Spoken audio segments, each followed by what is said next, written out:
ఆంధ్రప్రదేశ్లో విశాఖపట్నం దగ్గర కొత్త ఇంటర్నేషనల్ ఎయిర్పోర్ట్ వచ్చేసింది. దానికి అల్లూరి సీతారామరాజు ఇంటర్నేషనల్ ఎయిర్పోర్ట్ అని చెప్పి పేరు పెట్టారు.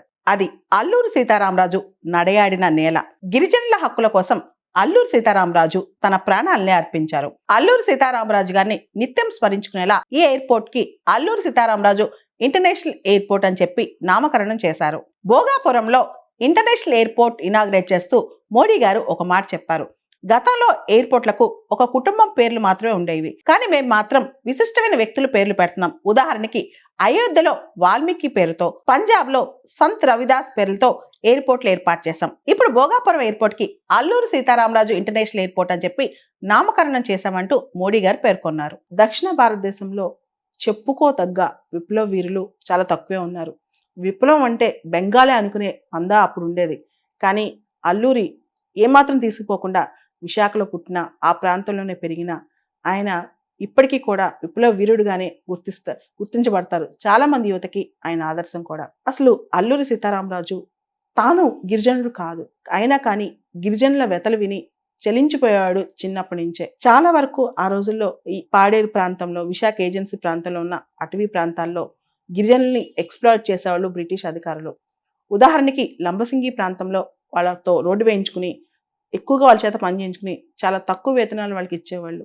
ఈ కథలన్నీ విని చెలించిపోయేవాడు అల్లూరి. అయితే ఆయన ముందుగా దేశం మొత్తం తిరిగొద్దామని చెప్పి పర్యటనకి వెళ్ళాడు. ఆ టైంలో బెంగాల్ వెళ్ళి అక్కడ సురేంద్రనాథ్ బెనర్జీ గారిని కలిశారు. అక్కడ ఆయనకి ఒక బ్రాడర్ పర్స్పెక్టివ్, అంటే పాన్ ఇండియా దృక్పథం అనేది అక్కడ వచ్చిందనమాట. అల్లూరి సురేంద్రనాథ్ బెనర్జీ గారి దగ్గరికి వెళ్ళి, సురేంద్రనాథ్ బెనర్జీ మోడరేట్ అయినా సరే ఆయన దగ్గర బ్రాడర్ పర్స్పెక్టివ్, అంటే విస్తృతంగా దేశంలో ఉన్న ప్రాబ్లమ్స్ని అవగాహన చేసుకుని, బ్రిటిష్ వాళ్ళు వెళ్ళిపోతే దేశానికి ఎంత మంచి జరుగుద్దని కఠినంగా తాను మారి మళ్ళా తిరిగి వచ్చి అక్కడి నుంచి మొదలెట్టాడు తన విప్లవాలు, తాను అనుకున్న సిద్ధాంతాలు. గిరిజనులందరినీ ఏకతాటిపై తీసుకొచ్చాడు. మల్లుదొర, గంటం దొర, ఇలా రకరకాల అనుచరులతో ఆయన పోలీస్ స్టేషన్లో ముట్టడి చేశాడు. అక్కడ కొన్ని ముఖ్యమైన అంశాలు మనం గమనించాలి. 1882లో బ్రిటిష్ వాళ్ళు అటవీ చట్టం తీసుకొచ్చారు. కొన్ని ప్రాంతాల్లో పోడు వ్యవసాయాన్ని పూర్తిగా నిషేధించారు. అడవుల్లో ఉన్న గిరిజనులకి వాళ్ళ జీవనాధారం, వాళ్ళ లైవ్లీహుడ్ ఏంటంటే పోడు వ్యవసాయమే. ఆ తర్వాత కొంతమంది గిరిజనులు అటవీ వనరులు సేకరించి బతుకుతూ ఉంటారు. అక్కడ జీవనోపాధి పోయింది. ఈ జీవనోపాధి పోవడంతో పాటు అడవుల దగ్గర ఉన్న గిరిజనులతో బ్రిటిష్ వాళ్ళ డెవలప్మెంటల్ యాక్టివిటీస్ కోసం వాళ్ళని బయట తీసుకొచ్చి వాళ్ళని చాలా కష్టపెట్టేవాళ్ళు, వాళ్ళని హింసించేవాళ్ళు, వాళ్ళకి సరైన వేతనాలు ఇచ్చేవాళ్ళు కాదు, సరైన భోజనం పెట్టేవాళ్ళు కాదు. ఇవన్నీ చూసి చెల్లించిపోయాడు మన అల్లూరి. సో దీంతో ఆయన ఏం చేశారంటే పోలీస్ స్టేషన్ ముట్టడించి దానిలో ఉన్న ఆయుధాలు తీసుకుని బ్రిటిష్ వాళ్ళతో పోరాటం చేయాలని ఆలోచించారు. సో ఈ దిశగా ఆయన చాలా పోలీస్ స్టేషన్లు 1922 నుంచి 1924 వరకు ముట్టడించారు.